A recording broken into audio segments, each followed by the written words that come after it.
Good evening, good evening, good evening. How everybody doing today? This is the day that the Lord has made, and we shall rejoice and be glad in it.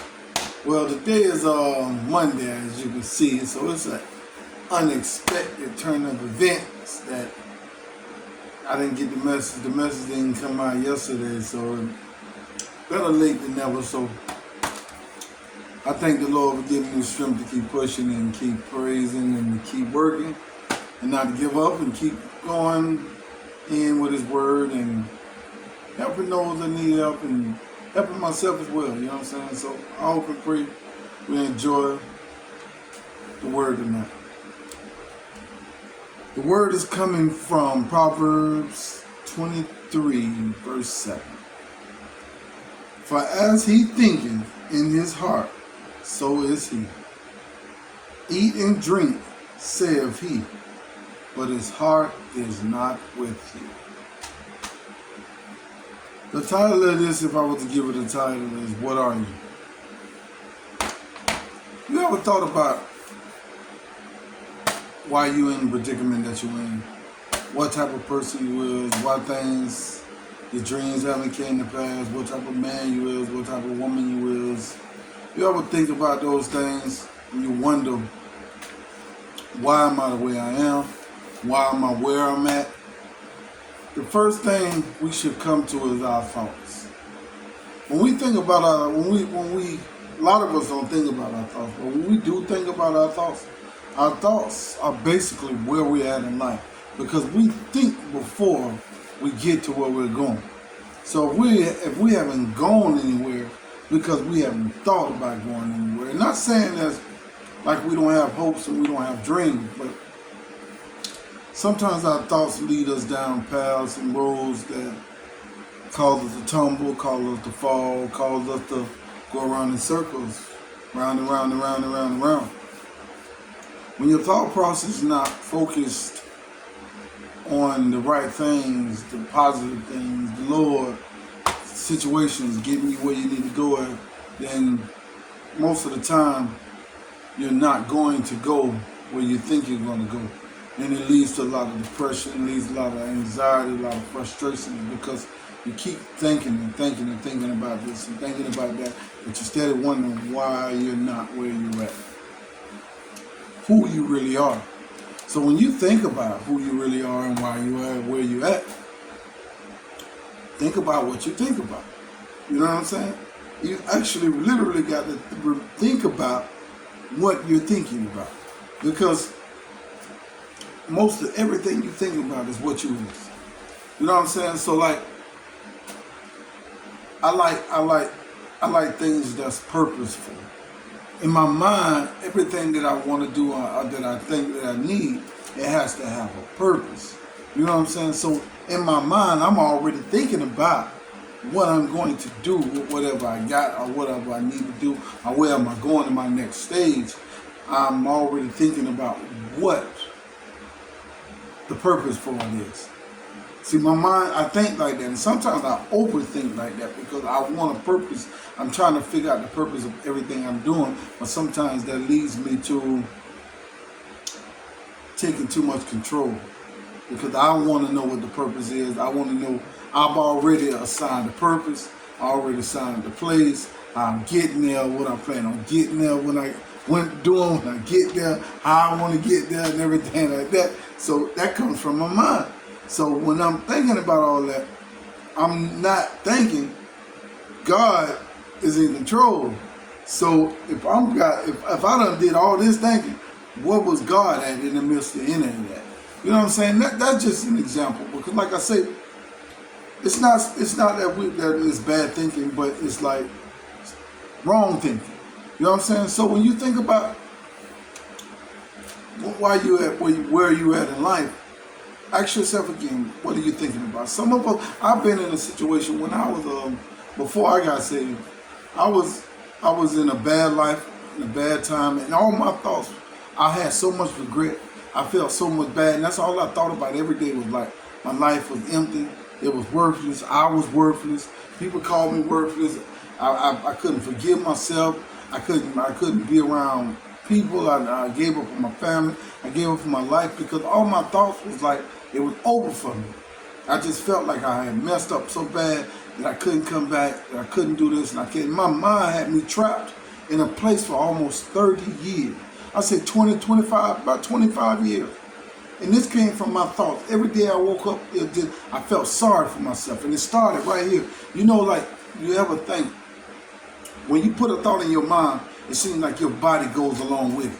You know what I'm saying? If you ever think about, I'm happy, I'm joyful, and all that, you start feeling that way. But when you start thinking about, oh man, then that thing, you know, shoulders start shrugging, and you wondering why you feeling that way. But it starts right here, because once you say it, your body starts to flow with it. And like I said, I lived like that for over 20-something years. I lived like discouraged, beat down, and all I got was anger out of it. And I got angry, and it just spiraled down. You know, I had the quickest temper, and it's like, but I was always feeling sorry for myself, always feeling like I messed up so bad and I couldn't get it back. You know what I'm saying?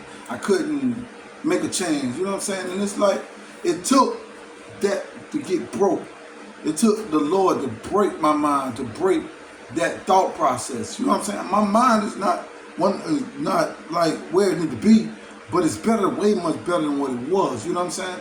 I started thinking about, oh man, once the Lord broke that mind and broke that chain right there, then I started thinking, I'm like, man, look, I can do anything now. You know what I'm saying? Now I got so many goals, I got so much things about, but it's like I said, overthinking. But where I was at and where I was trapped, that I wasn't trapped in this world. I was trapped in my mind. You know what I'm saying? Because I'm still the same person that I was, but differently in my mind, and differently with the Lord, and differently with the Holy Spirit. But I still had goals. I still had all those things, but I hadn't gave up on them. There was no longer in there. There was no longer belief that I could do those things anymore, because I had buried all that down under all the other, like the dude said, cutting himself, all that beating myself down, all that negative thinking, all that disbelief and sorrowful thinking and about myself, about the situations I put myself in, the situations, and you know what I'm saying? Like, you literally just gave up. And I gave up here. Once you give up up here, it's a different story. It's hard to fight back. It's hard to get up. So when you think about why you're where you're at, don't think about what a person done to you. You know what I'm saying? Because like, I've had a lot of people do a lot of things in my life to me as well. And I could have had regrets against a lot of people, you know what I'm saying? Against like family, you know what I'm saying? And I can put that in my thought as if like, well, they did this to me and now they messed up my life, and that's the reason why I'm at. I understand that people do make mistakes and people do wrong things in our life, but it's up to us on how we think about it. You know what I'm saying? It's up to us if we allow, like when somebody hurt us, it's up to us if we allow another person to trust another person. It's up to us if we want to share that love with another person, or we're going to hide and run for the rest of our life. And that pain does cut and hurt deep, because I've been hurt many a times, you know what I'm saying? But I decided in my mind that I'm not going to blame that person. I'd rather get away from that. And I try to love the person if God give me the chance and everything, but I won't let that person hurt me again. And when I live below my means, I'm letting that person hurt me again, because I'm constantly thinking about the hurt. When that person literally gone, ain't probably even worried about this no more, but I'm hurting myself worse now because I'm constantly thinking about what somebody done to me in the past. So that's why I say, when you ask yourself, who are you? You have to go to your thoughts. You have to wonder, what are you thinking about? Because you are what you think. You know what I'm saying? Whatever keep cross your mind daily during the day, you tend to find who yourself is through that.